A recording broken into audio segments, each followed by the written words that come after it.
Akala ni Vice President Inday Sara Duterte, makakaligtas siya sa mga mambabatas. Aba, hindi pa. Ayan, hanggang ngayon, binibira pa rin ito. Hindi lang mga pro-admin ang bumibira kay Inday Sara Duterte, ha? Yung mga dilaw, bumibira na rin sa kanya. Even yung ilang DDS, hindi nagugustuhan itong pinagsasasabi ni Sara Duterte. Kaya ang tanong tuloy ngayon, baka namamlastic lang talaga ito from the very beginning itong si Inday Sara Duterte. Pinaplastic lang si PBBM. Diba? Hindi naman talaga yan ang tunay ng ugali na medyo gusto ng unity, etc. etc.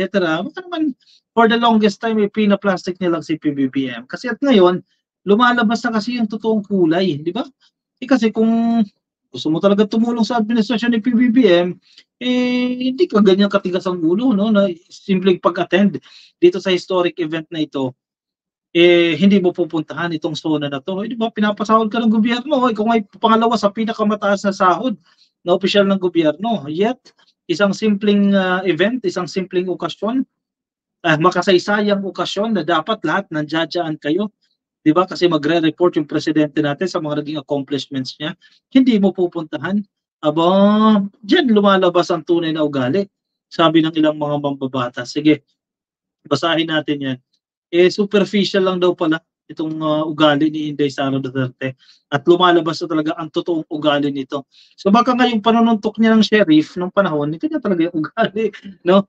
Kung ano yung tatay, ugali ng tatay, mukhang nahawa o namana.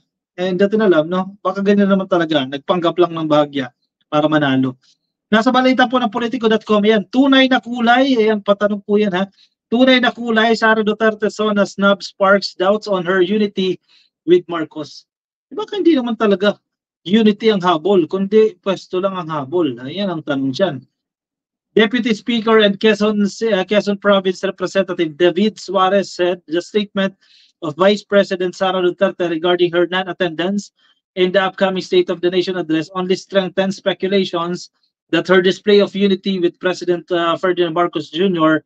was merely superficial. Ayan, pambalat kayo lang, nagpapanggap lang, hindi totoo ka-coffee yung unity na hangarin niya sa gobyerno, sa kampo ni PBBM. Yan ay balat kayo lamang, superficial lamang po.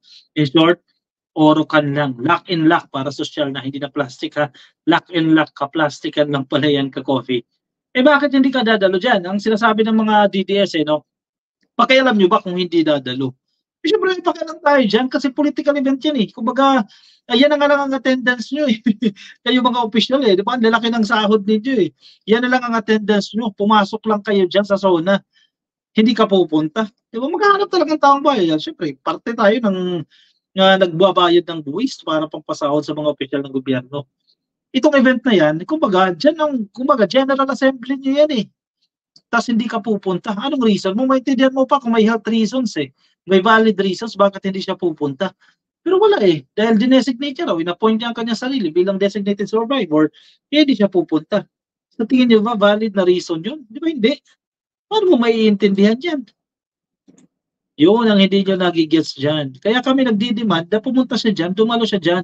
Kung ayaw niya sasabihin ni PBBM, hindi, huwag siyang pumalakpak. Ganun lang naman yun, Si Risa Ontiveros nga mismo, dilaw na dilaw si Risa Ontiveros, Dumadalo dyan sa State of the Nation address, Hindi pumapalakpak. Pero dumadalo siya kasi tungkulin niya yan bilang senador. Pero hindi si BP, hindi. Tungkulin niya yan bilang vice-presidente. Pinapasahod kayo dyan, tapos di kayo pupunta. Ay nako, ngayon ay mas nagiging malinaw sa atin ang tunay na intensyon at pagkatao ni Vice President Duterte, sabi ni Suarez. Tapang ni Suarez, Sa kanyang statement po, ngayong weekend lang po yan. Duterte earlier said that she would not attend Marcos's third zona and appointed herself as the designated survivor, a Netflix series where all the high-ranking officials of the United States were killed, leaving the designated survivor to lead the country. Excited mamuno, Paano kaya yan pag siya na? Regardless of her intentions, her remark is a reminder of the importance of ensuring the security and safety of the president and other officials in the line of succession, sabi po ni Suarez. Suarez said the Duterte statement also shows immaturity. Very immature. Itong si Inday. Sabi ni Suarez, Offhand, the VP statement are not what we expected from someone holding the second highest office in the land. O yan, sa pool. Ang kanyang pahayag ay nagpapakita ng kakulangan ng maturity na dapat ay taglay niya bilang isang mataas na opisyal ng gobyerno. Akala niya siguro, yung style niya sa Davao, mag-work.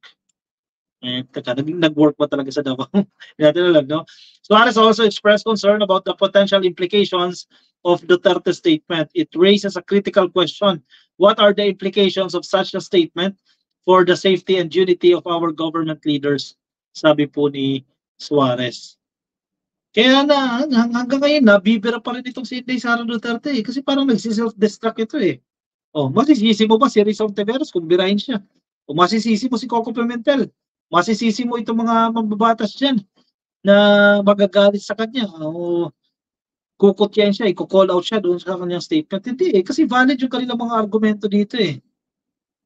Iba din talaga kasi itong si Inday eh. Wanted sa FBI si Kibuloy na BFF ni Duterte. Ano kayang gagawin ni Trump? O yan, results. Tingnan natin, no? Ipabura siguro. Ipabura ba? Kaya ba ni Trump ipabura yung kaso ni Kibuloy? Baka sponsor na si Kibuloy sa kampanya ni Donald Trump. Hindi natin alam, no? Pabebe si Sara Mau, sabi ni Sandra Valdez. Oo nga eh, para-relevant nga eh. Para pag-usapan siya. Yan siguro ang habol niya. Para pa-victim ba? O eh, siya hindi nibigtahan o hindi siya dumalo doon samantalang iba nandun sa gathering. Kung baga may party ang lahat, ikaw, invited ka naman, di ka talaga dadalo para kunyari, inaapi ka, etc. Pa-victim, no? Ate Chris Vlog, pag si Inday ang presidente, matutuloy yung kagustuhan ng tatay niya na maging province na ng China ang Pilipinas, eh, posible. Definitely, pabor sa China ang foreign policy niya, if ever si Inday Sara Duterte na. Siyempre, lalo kung buhay pa yung tatay niya, magdidikta sa leadership niya, hindi naman siya eh. Si tatay niya, diba?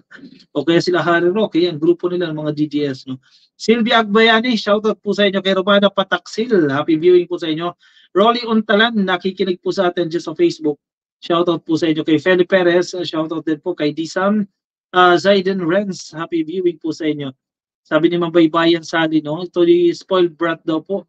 Talaga kay Maudigs yan. Kapal mooks itong si Sara Duterte, no? Tignan natin, baka mag-iba pa naman yung mood niya, no?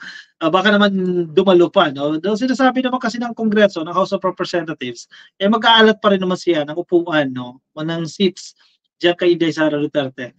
Ang tinitingnan daw kasi nilang dahilan, kaya ayaw daw talaga pumunta niyan kasi usually kasi magkatabi sila ni First Lady, di ba? Hindi naman sila in good terms ni First Lady. Si First Lady diyan makikipagplastikan yan eh.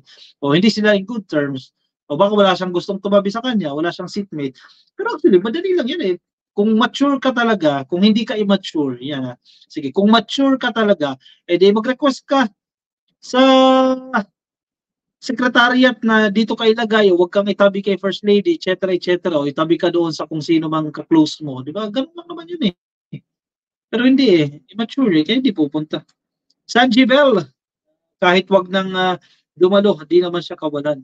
Sanji Bell. Actually, yun naman din yun. Pero hindi eh. Kasi may pananagutan din siya doon eh. Laki ng sinasahod niya, di ba? Tapos parang General Assembly nga ito eh, di ba? Yung attendance mo ay expected sa'yo. Pero wala eh. Tingnan natin, baka magbago pa ang isip, no? Bago mag-SONA. Ilang araw pa naman, no? Baka mag-iba na, mag-send ng letter o i-confirm yung kanyang attendance doon sa imbitasyon na pinadala po ng secretariat, no? Anyway, antay na lang tayo dyan kung ano mangyayari dyan. Sige, i-comment nyo ang inyong opinion, reaction dyan sa ating comment section, no? Para mabasa ng iba nating mga ka-coffee. Kung nasa Facebook po kayo, pasuyo na lang, please like and follow. At kung nasa YouTube, please click lang po na subscribe at like lang po yung video na ito. Sabi ni Melski, asal immature si Inday, sayang talaga ang boto. Eh, wala tayong magagawa dyan. Andyan na yan eh. Sa 2020, dyan magkakaalaman yan. Wala kayong pake kung ayaw ni Sara, sabi ni Fanny Bonsai 3. O yan ka na naman, Fanny Bonsai. Pero bakit nangingialam kayo kay PBBM? Yun lang yun eh. Kayo, tinan nyo. Pag pinakailaman kayo, sasabihin nyo wala kayong pake. Kayo naman, pakialam meron. Di naman kayo sa administrasyon. Ano ba talaga?